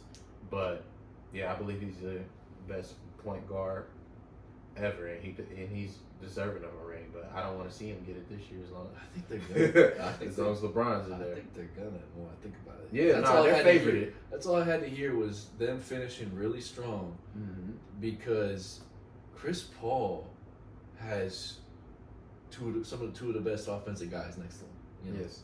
Two of the best scorers Yeah. next to him. So The only thing that they lost that I think could bite them is Mikal Bridges. Now, obviously, they replaced him with Kevin Durant, yeah, but Kevin Durant has had his share of injuries, specifically with his lower body. So, can he defend? Can he provide that same defensive presence that Mikal Bridges did for the Suns when they made it to the finals? I don't know. I don't know if his body will allow him to do that, but it's Kevin Durant. Even if your defense takes a hit, your offense skyrockets, right? exactly. So I love their chances coming out of the West, man. I really do. Like obviously, but we're gonna see. Because one thing about it, man, listen, this is the playoffs. This is Mental Fitness Hub. It's gonna come down to who has been preparing their mind, their body for a long playoff run. The whole team too, not just one. The player. whole team, not just The one whole guy. team. From the coaching staff Mhm. all the way down to the last guy on the bench. Can't just be LeBron James carrying the show like we've seen That before. Yeah. that's true. who's it gonna be? And we're gonna see that regardless in the Western Conference or the Eastern Conference. The winner is going to be the team who has been preparing themselves mentally from the start, from the very beginning of the season to make a long playoff run, and because you just don't start having championship aspirations when the playoff starts. Mm-hmm. You gotta have those aspirations at the beginning of the season, because that obviously that's the outcome goal, but that outcome goal of winning the championship or hosting that trophy in June, that's going to dictate everything you do in between from the start of the season to the end of the season. Mm-hmm. You know what I mean? And obviously, not everybody who has championship aspirations is going to hold that trophy up, but the mentally toughest, you can even add in the whoever's physically tough out there, who's able to avoid injury and stuff like that. That team, who's the mentally toughest and the physically toughest, is going to be hosting that trophy up, and we're going to see. Yep, I agree. And one more thing to add to that, which kind of ties in what you just said, is experience. Because when you're experienced and you've been through those moments, it's easier to have that. That's why I do like the Lakers and the Warriors in this playoffs, because they're easily have some guys that are more experienced than anyone else in the league in the playoffs. Yes. Because one thing I love about the NBA right now is the parity. I mean, 10 years ago, you could say, "Oh, LeBron's going to win a championship," and you get it right. Mm-hmm. It's not that way anymore. It's easy to say right now. I don't know who's going to win this. You got teams like the Cavs are in it, for the first time since LeBron, or they made it last year, I think, too. But they've been on the up and up with their team and what they got. But they're still real young, so I mean, they're probably not going to make it far. But then again, they probably get through round one against the Knicks. That'll be an interesting team. I think so too. Yeah, a series between the two young teams, but I think Cavs have a little more talent. Hawks Celtics. I mean, that's one that I feel like has been a game that's been played a lot over the years, but usually Celtics have dominated it. Yeah. Hawks have a real good team right now. I know the Celtics do too, but I like the Hawks' chances. Celtics probably winning that in 5. They do have more experience. I mean, Tatum's been around. Who am I missing? Marcus Smart is still there. He's been around. That's probably after the Lakers and the Warriors. Celtics might be the most experienced team in the playoffs right now. You can say Bucks too. Bucks. But they did win a championship. No, I think you definitely have to say the Bucks. Yeah. And the Sixers are an interesting one too, because they got some older guys like Harden and coached by Doc Rivers. Yep, coached by Doc. Harden, Joel. Mm-hmm. Yeah, they got still some going guys for that MVP race. Yeah, he's probably. Yeah, Joel Embiid is getting MVP. I think that's cool. He deserves. That's a guy that's been playing balls to the walls for years now. Right. I feel like 5 years ago he got so much criticism, but he's been a good player. He's kept his mind on the game, and his career has been taking off. Ever since he got to the league, I really like how Embiid's really developed his game too. Yes. The Kings, that's a newer team to the show, to the playoffs. They have the coach of the year, Mike Brown, well deserved, because this is his first year as the Kings head coach. You can just see like his fingerprints is all over them. This season changed up the culture, and there is no surprise.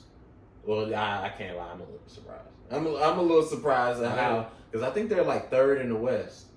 But yes, they're literally hosting the Warriors. Yes. So, hey man, Mike Brown came in and he changed the culture up. Obviously, you got Malik Monk, De'Aaron Fox, but you better believe that Coach Brown had a lot of influence and he did a lot of shaping and really molded these guys into serious playoff contenders. And they had a trade with the Pacers that was key. I think they got Dario Saric there too, didn't they? Or am I thinking of a different player? I think he is there. Yeah, I think that was a trade from last year that was key to building this team too. I like it. De'Aaron Fox is a baller. Sabonis. Man. Yeah, Sabonis. I'm thinking of not Ooh, yeah. yeah, Sabonis. Oh man, Adonis or whatever his first name, Sabonis. Yeah. He's a good player. De'Aaron Fox, Malik Monk is showing up big time this year. He's ready, I think, to blow up and become, an all-star that I think a lot of people saw out of college that he could be. Because at Kentucky, he was a freaking baller. yeah. And then, shoot, the Kings are going to be fun team to watch. They still have a guy like Harrison Barnes on their team, don't they? Yes, That's a veteran. veteran. The veteran. Yeah, that's a key piece. Going against his former team. The Nets are a team that I would have never guessed make the playoffs. Who they playing? Tomorrow they're playing the Sixers in Game 1. They're the 6th seed in the East. And we talked about Mikal Bridges earlier. Yes. Mikal Bridges is on that team. And Spencer Dinwiddie. Those Spencer two are Dinwiddie. doing their thing. And I respect Spencer Dinwiddie so much. That's a guy that knows his role, knows he's a great player, doesn't ever, he's the type of guy that sits there and that's his job. Basketball is his job. Mm-hmm. Not social media, not nothing else. He focuses on basketball all the time. Not every guy's like that, especially, guys that are, maybe the 3rd, 4th best player on the team. Spencer Dinwiddie's always kept his nose on the ground and focused. And one thing I bring that up is because there was some, stuff. I think Kuzma had it. Yes, Kyle Kuzma is an interesting thing. Talk about mental health. Spencer Dinwiddie said something after a game. Someone asked him a question about when he was back on the Mavs. Was that what it was? I think it was a question when he was back on the Mavs. I don't remember how long ago it was. Because did he get traded this year from the Mavs? Yeah, he kind of been passed around a little bit. Yep. I think because he used to be he on was the on Nets. the Mavs, then I think he was on the Wizards. Yeah. And then the Nets. Yeah. So he has bounced around. But anyway, he said something about a team, about the Wizards, and about how there's not enough will or want in that team to win. And Kuzma took that personally. Dinwiddie did not say his name out loud. Kuzma took it personally, took it to Twitter, tweeted something out that said, basically called Spencer out. Emotional instability. Guess what Spencer did? Yeah, exactly. What he Spencer? Ignored it. Talked to his agent because got his agent's feedback before he went and made some stupid, emotional, unstable decision on Twitter, firing back with his own, response. Yeah. He didn't say anything. Just let it go. He got a playoff series to get ready for. Unfortunately, Exactly. Kuzma does not. And I like Kyle Kuzma. He is an NBA champion, so that's why winning with the Lakers in the bubble. Yeah. But that's probably why But he then- took exception to that. But then this is Spencer came out. I think it was recently on ESPN. People were asking him about the situation with Kuzma, and he was like, "Listen, that wasn't even at Kuzma. That wasn't at Kyle." But it was interesting he's saying that because he did take a little shot at him. He was just like, he thought he was the third best, or he was the third best player on the Lakers, and he couldn't win with them either. So it's like he basically did make it sound like he wasn't, obviously when he said the initial statement, he wasn't talking about Kuzma, but now that Kuzma brought himself to it, he said something like, it's the insecure ones that, bring out, want to say something. Kuzma was insecure, decided to take to Twitter, and then Dinwiddie, once he finally got asked about it on TV, he called out that insecurity. He said, basically, Kuzma is insecure for taking that personally. And but regardless, Dinwiddie finished it off with saying, and that's why I respected him so much. I'm all about basketball. I don't focus on this, and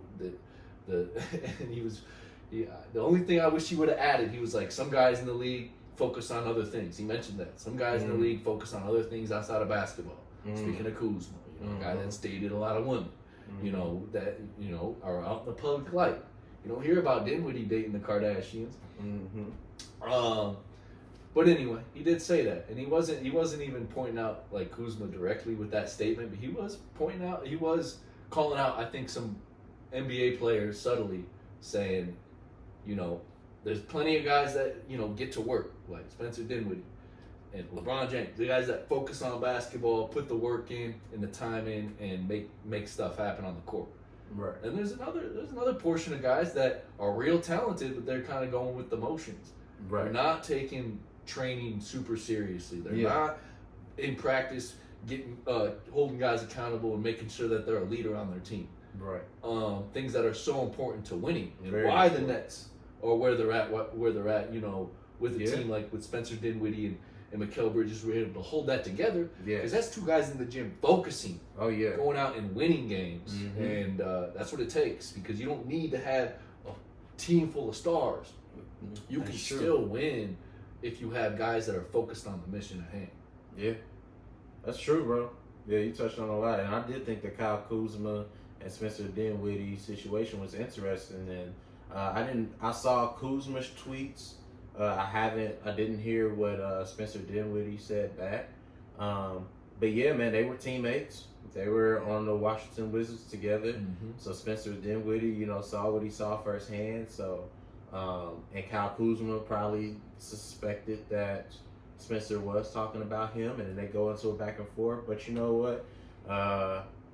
Yeah, at the end of the day, Kuzma, yeah, he's younger. He may be around our age, but you know, still has some learning to do in the league now in this position where he has a big role on the Washington Wizards team.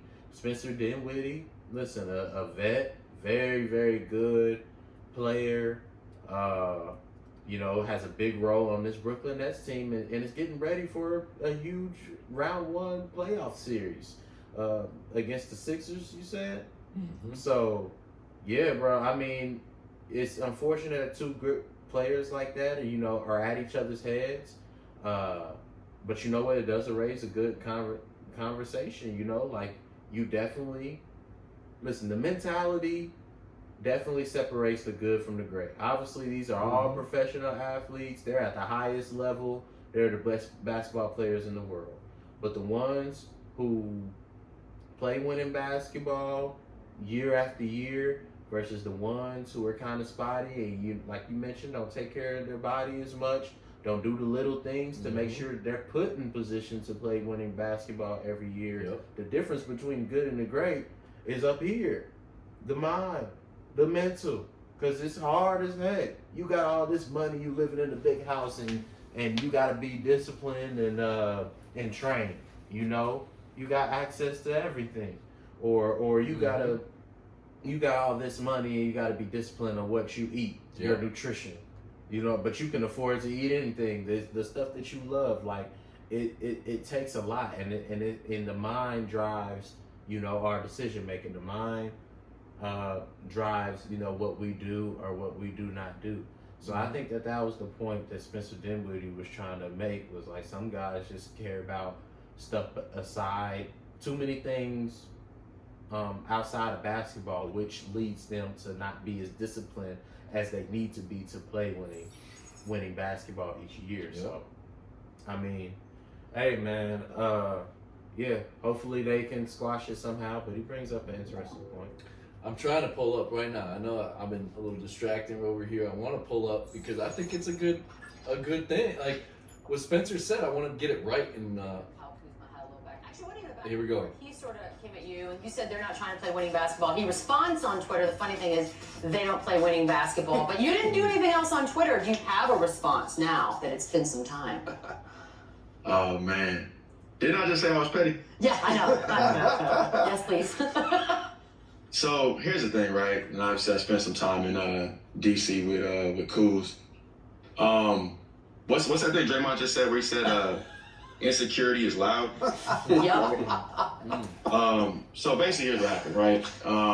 We lost to them. I was on the Mavericks. And obviously we have a MVP caliber guy and we're trying to be a championship caliber team. Just went to the Western Conference Finals, et cetera, et cetera. So I make a statement about, you know, we need to be better. Understanding the culture and how games are kind of played in DC and saying, you know, that's an unacceptable loss in that fashion. You know, he decides to respond because I guess he felt like it was a shot at him. And I wanted to respond. You know, my agent told me to stand down, that we had, you know, bigger fish to fry, things to do. get to the playoffs, et cetera, et cetera. But, now I'm not in that environment. I'm in the playoffs. He's not. And, to address, no, I'm just saying, to address the socialite, right? Like, there's a lot of guys in the NBA that really pour their heart and soul into basketball, are willing to do whatever it takes to win. There are a lot of guys that have different things that drive them and motivate them. I think if we look at, him and the way he approaches life, fame, all that stuff, that we could see that, his priorities tend to vary, right? Like, that's why he dresses the way he does. He, approaches basketball the way he does, the comments he makes. And like I said with the Draymond quote, insecurity is loud. Like, you know that you're there, shooting shots to try to get a contract. You're probably not even a third star really on a good team, because if you were, the Lakers would have kept you, right? Part of the reason you left was to try to make more money. Like, these are all things that are facts. And so at the end of my career, one thing that I want to be known, besides a guy that did whatever it took to win in whatever spot he was at, is a guy that was also very honest. And so, like, my complete response to, Kuz and all that other stuff, to address it directly, I mean, I played with the guy. You know what I mean? We know what the priorities were. And, a lot of times people thought I was talking about Brad or whatever, anything like that. I look at Brad in the same light as like a Dame. I think he's loyal to DC. I think, probably on a championship team, he's probably got to be paired with like a Giannis. He's probably 1B, which is no shot. I know on a championship team, I'm probably the third guy, kind of like a Drew Holiday with a Chris Middleton and, Giannis or whatever. I'm very secure with who I am in my career. I know on a really good team I can be a number 2, kind of like we are right here with the Brooklyn Nets. We got Mikal, we got me. We're still a playoff team. We're able to keep the ship right. But in DC, if you got 3 max dudes, Porzingis, Brad, and Kuz, like, how you miss the playoff? Like, none of these things make sense. You know what I'm saying? Unless your priorities aren't in order. And so I would say that's my probably full monologue to that. That's good stuff. I think that's that little video sheds a lot of light. I mean, and makes me respect Dinwiddie more than I ever did before, because I haven't really sat down and listened to Dinwiddie much. But that kind of talk is very mature. I love the comments about, where his priorities are at. He obviously took some shots at Kuzma during that little spiel. Yeah. But at the same time, it's facts. It really is. Yeah. It's factual, bro. Like, you can tell, like you said, like, it's all a mindset thing. And he mentioned that he brought up the word motivation. Like, he was like, you can tell, like, different guys are motivated by different things, which all of we are. Not the same stuff that motivates me is probably not going to motivate you.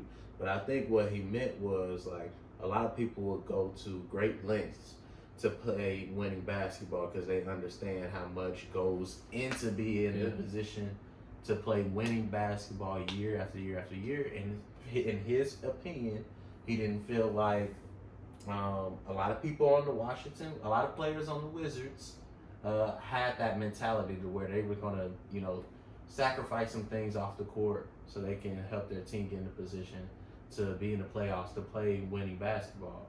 And Kuzma, you know what I'm saying? He maybe deep down, Kuzma feels like maybe there is a little bit more he could do, which is why he responded, which is why they're talking about insecurity. Maybe deep down inside of him and Kuzma, he's just like, yo, like, I do got this stuff going on. I love this stuff that I'm doing. I love fashion. I love my girl because he's dating Winnie, which is which she's incredible. Yeah, I love my girl. I want to get her attention, but from his teammates per se, a former teammate Spencer Dinwiddie, it's looking like his priorities aren't in order. I forgot he was with Winnie Harlow. So I mean, Kuzma's a competitor. I think Kuzma is a winner.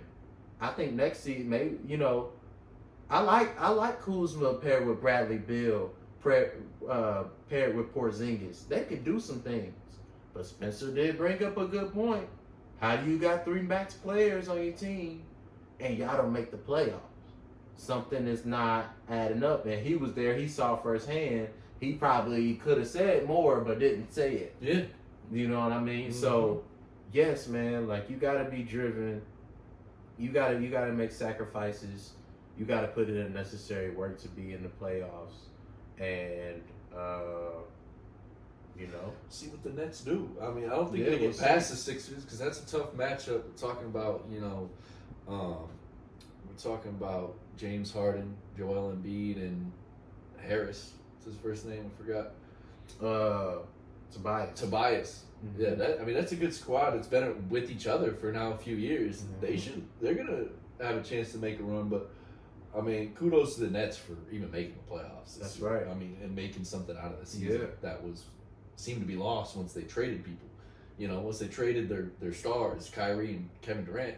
Obviously, if you're a Nets fan, you're thinking, maybe that's it. Maybe in 5 years we'll be back to the playoffs. Because that's the thing.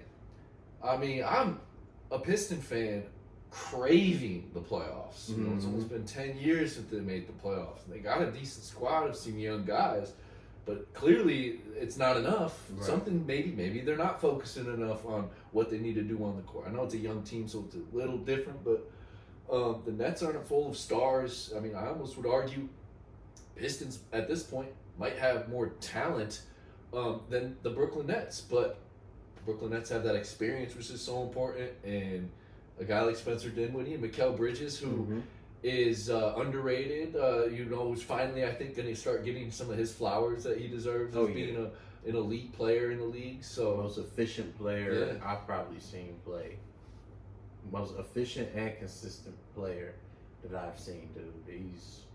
His mid range is always spot on. He takes the right shots. I don't see him forcing much. But yes, I agree with you. Underrated, and this is gonna be a great stage for him to show the world what he's capable of doing. I do think the Nets will fall short. I think at best they'll take the Sixers to 6 games, but I think the 76ers end up winning that series, especially with a healthy Joel Embiid playing at an MVP level, and I anticipate him getting the MVP as well. And then I guess the Nuggets are waiting on who again? The Nuggets are waiting on the Thunder Timberwolves game, see who they play. So that Nuggets probably get through that. Cavs Knicks, I'll go with Cavs. Clippers Suns. That's one where I'm obviously going Suns, but Clippers have a lot to play for right now. Yeah. We haven't even talked much about them, but that's a team that has the talent. Clearly, Kawhi and Paul George is, one of the best duos in the league. Yeah. But we haven't seen them prove it with a deep playoff run yet, and this would be a year to do it. But they'll be without Paul George. Wait, really? They'll be without Paul George for maybe he comes back at some point this series, but at least for a couple of games they'll be without him. He had a scary knee injury. I think he's dealing with a knee sprain, I believe is the injury. And he missed like the last 2 weeks of the regular season. So right now, your big stars, obviously number one is Kawhi Leonard, like you mentioned. And right behind him is Russell Westbrook. Yeah. Not with Paul George out. Yeah, I didn't realize PG was out. That completely changed the dynamic of that series. And Russell Westbrook is the number 2. I don't know. He's been playing some good ball though. He's fitting their system. But you're talking about going against the Phoenix Suns. Chris Paul, D. Oh yeah, CP3. I just think with his, he's gonna make. Yeah, he's gonna make Russ do some things outside of his comfort zone. Obviously, Chris Paul is older. He's not as fast as Russell Westbrook. His defense has declined as his career's gone on. Right. But guarding Russell isn't the toughest thing in the world, honestly. You can back off. Yeah. Say, hey, just beg him to shoot the 3, which I think that's the thing about Chris. He's so smart, and he can pick his battles on that defensive end wisely. And if he's guarding Russell, I would back off a lot. I mean, that's the key.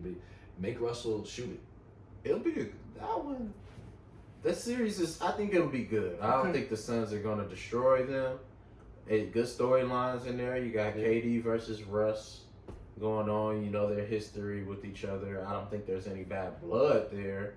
In fact, Russ just came out and said there's no bad blood, but still, in the back of his mind, he wants to go out there. It gives him a little bit of. It likes a little bit. It may light a little bit more of a fire up underneath them, going up against Kevin Durant. So another one. KD and Kawhi, because Kawhi took down the Warriors with KD on the team in the year that Kawhi won the finals for the Raptors. So that's another little you story. got battles. Yeah, you got battles around the perimeter going on, and then you got even inside, even in the paint. DeAndre Ayton, very talented, but Zubac, I'll tell you what, Zubac is pretty good, man, and it'll be interesting to see that matchup too. So yeah, that could be a 6 or 7 game series, but I'm taking the Suns, especially with Paul George not being healthy. Even if he does come back at some point, that's quite the opponent you coming back against, dealing with an injury like that. So yeah, we'll see. I got the Suns. I just don't know in how many games. Maybe I got the Suns in 6. And then last one I think we really haven't discussed is really that Bucks and whoever they place, either Bulls or Heat. From this Bulls Heat game, we'll go on to play the Bucks, right? Tonight. Yeah, this game. yeah, that's true. Yeah. Bulls Heat. I do think it'll be a it'll be a shutdown. It'll be a shutdown between Chicago and Milwaukee. They're kind of close on each other. Okay. Yeah. I think the Bulls will beat the Heat tonight in a close one. They'll advance and they'll play Milwaukee in the first round. It'll be good. It'll be a good matchup to see, but I just think Milwaukee is just gonna be too much. I do not know how healthy Chris Middleton is right now. That's key. But Giannis. And they don't have. Is Drew Holiday still on the team? Yes. Okay, so that's key. Yeah. They just. I think Milwaukee's just too much. Yeah, we just, Giannis, man. Yeah. And then the guys around him are focused. It Yeah. seems like the Bucks are a focused team every year. They don't really beat around the bush with, off the court issues ever. You don't see it out of the Bucks. If it is, it's Giannis, doing something special for his girl or something cute. Like that's just a team that focuses on basketball. Yes. But so is the Bulls. So is the Heat. I think the Heat is. I think the Heat. I'm going a different route. I think the Heat beat the Bulls. I like Jimmy Butler's his drive to win. He's not going to want to lose that game against his old team. Oh, yeah, that's a good point. He's not going to want to lose that game at all and let Zach LaVine, the new ruler of the Chicago Bulls. Obviously, Jimmy was the number one guy at the Bulls years ago before you go from the Bulls to the Heat. Yeah, he's only been on 2 teams his whole career, which is pretty wild. But I like Timberwolves. Yeah. Timberwolves. Yep. Thank you for that. No, and Sixers. Yeah, so Dang. he's been around. Yeah, he's been All of a around. sudden. They were short stints though. Yeah. Timberwolves short stint, Philly short stint, but he's found a home. Yeah. It looks like he found a home in Miami. Yeah, Bulls and Heat were his longer stints. He started his career at the Bulls. But yeah, he's not going to want to lose that game. And then Bam Adebayo, I think, is key. If he can play well, he's one of the best paint defenders in the league. And I don't think the Bulls have a guy. I mean, Vucevic will stretch him a little bit, but I don't think Vucevic can handle a guy like Bam on a half court to half court basis. Miami will be nice and in the transition. Vucevic trying to run with Bam. I don't know about that. Yeah. I mean, it'll be a nice. The Heat will be nice and pissed off. They got blown out pretty badly by Atlanta in the last playoff game, so they're going to be. I think they're going to, start the game off hot. Probably at least that's what I'm anticipating. But yeah, I just think I just like Chicago chances a little bit more. But I understand why you're rolling with the Heat. It can go either way. I mean. I'm just going with Chicago. If the Bulls win, it's thanks to I should have got her name beforehand, but DeMar DeRozan's daughter. Yes. In South Beach. I'm hoping tonight at the game we hear her scream. Oh no, I forgot she's not coming to this game, right? Because it's Friday. Yeah, it's Friday. It's Friday, and DeMar DeRozan said she got to go to school, and I'm guessing what he meant by that is like she wasn't gonna miss school to travel To down travel. to that. That's Yeah. exactly what that means. Even though tomorrow is Saturday. Yep. Maybe he talked her into it. Since he made that comment, we shall see. It probably doesn't need much talking into. You know, a daughter would love to go Oh yeah. see her dad. Oh, you know, but obviously, yeah, it's different situations there. Right. But without that factor, I'm going to Bulls or the Okay. Heat. I mean, yeah. What else? What other game we have on there to preview? Did we say? I mean, we both think the Cavs are coming out over the Yes. Knicks Yes. in probably 5 or 6. Probably 5. Yeah. Although I mean, I know I'm discounting the Knicks, but Jalen Brunson, he's a player. R.J. Barrett, and then who's the big Randall, Julius Randall. But yeah, I just think the Cavs Maybe. are too talented. Maybe he'll go to 6. Darius Garland, man, All he's around a the league. baller. Yeah, he is. Darius Garland is. He's a baller. And what I was about to say, all around the league, man. I'm hearing Donovan these matchups, bro. These first round. You know, usually first round you get a lot of sweeps in there. Yeah, I think all games are probably there. At least gonna be 5 games. Yeah. Now, well, maybe the Celtics might sweep Atlanta. I think. I mean, I do think. That is one that I don't know. You're confident in that one, even though they Yeah. just blew out Miami in South Beach. We're talking about Trae Young's got a few more years in the league. I realize he's got his defensive deficiencies, but offensively, he is incredible. But I'll give you that. I'll give you the Celtics because, I mean, they have guys that can match up with them so well. Smart can just, guard Young the whole game. Yeah. And lock him down probably. Smart's one of the best perimeter defenders in the league. And Been you that got way for Brogdon. years. They have Malcolm Malcolm Brogdon. Brogdon. He's been one of the best perimeter defenders for years. They just seen that the Celtics, bro, their squad, they've been together so long, they done seen so much.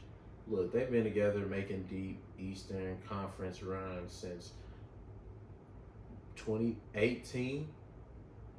So, I do yeah, like about that 5 years now. That was a young Jason Tatum. I remember they took LeBron and the Cavs to 7 games to advance to the finals. Yeah. The Cavaliers just barely escaped the Celtics, and that it took 7 games. That was against a young Jason Tatum and a young Jaylen Brown. They've been to the finals last year, lost to the Warriors. It's true. I just think It's a great that point. they're not Can't going to play discount. any games. I think they're going to take Trae Young out of the game. Unfortunately, I think it's like if you do that, I don't think there's much the Hawks can do. I'll agree. I like Collins. I like Capella. Capella's still there. Yeah. I like Capella, but I just think the Celtics are just gonna be too much, man. Too much experience. They're driven. They're not gonna be playing around this first round. They don't have a guy that can guard Tatum. No, Let's be honest. no. And they got a team full of guys that can guard them.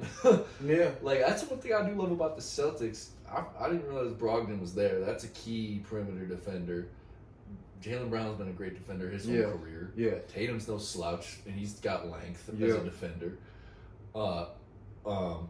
The dude from Texas A&M that's been in the league for a few years, Williams. What's his first name? Oh, no. Is it Grant? Robert Williams. Robert. Well, they have Grant Williams too. Yeah, don't they? yeah, two would. Yeah, and Yeah.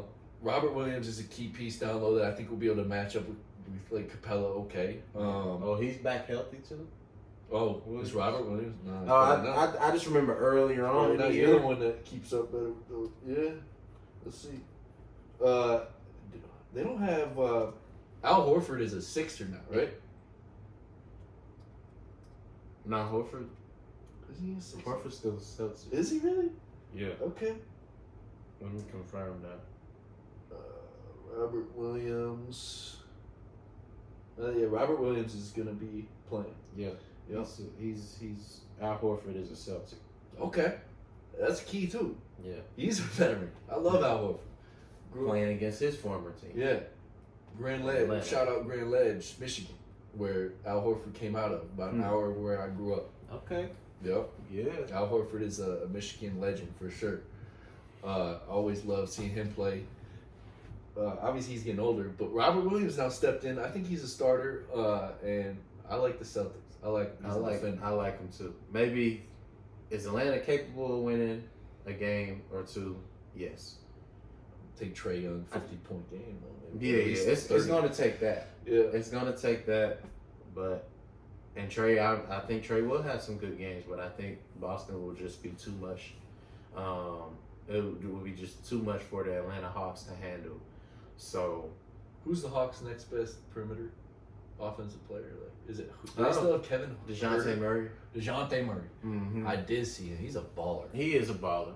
But he's You know still, what? but he's still a guy though that I don't know if he's good offensively. I don't know how much he's gonna be able to defend that well against this tough, rugged Celtics team.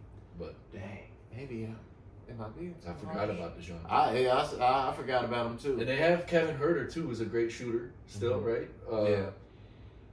And I think they have Deontay Hunter, who's a decent Mhm. defender.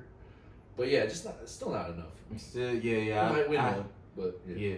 Definitely capable of winning one or something. But yeah, I'm gonna be bold. I'm gonna do my bold prediction. Sweet. Sweet.